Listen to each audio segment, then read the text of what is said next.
Hello student, চলে আসলাম আজকের নতুন একটি গুরুত্বপূর্ণ ভিডিও নিয়ে।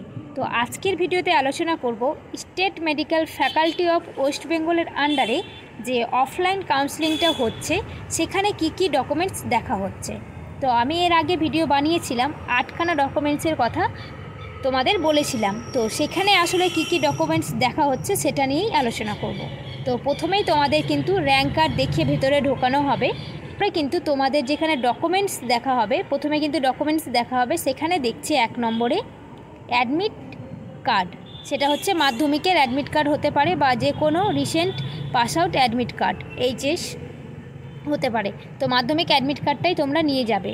2 নম্বরে দেখছে এইচএস মার্কশিট।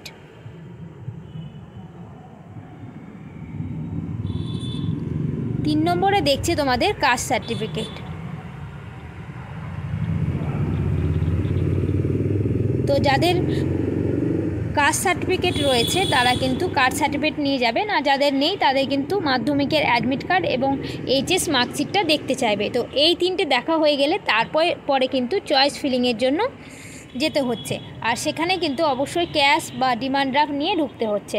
তো এই কটা জিনিস নিয়ে কিন্তু ভেতরে একদম যেখানে কাউন্সেলিং হচ্ছে সেখানে ঢুকতে হচ্ছে। তো তোমাদের মধ্যে কেউ যদি মেডিকেল ফিটনেস সার্টিফিকেট বা কারেক্টার সার্টিফিকেট না এখনও জোগাড় করে থাকতে পারো, তো তাদের টেনশনের কোনো ব্যাপার নাই, সেখানে কিন্তু সেই দুটো দেখা হচ্ছে না। তো তোমার সিট অ্যালটমেন্ট হয়ে যাওয়ার পরে পছন্দ মতো কলেজ বা কোর্সে সেখানে কিন্তু তোমাকে অ্যালটমেন্ট লেটার দেওয়া হবে, আর সেখানে বলে দেওয়া হবে যে কলেজে কিন্তু 23 তারিখ ডকুমেন্ট ভেরিফিকেশনের সময় সমস্ত ডকুমেন্টস নিয়ে যেতে হবে।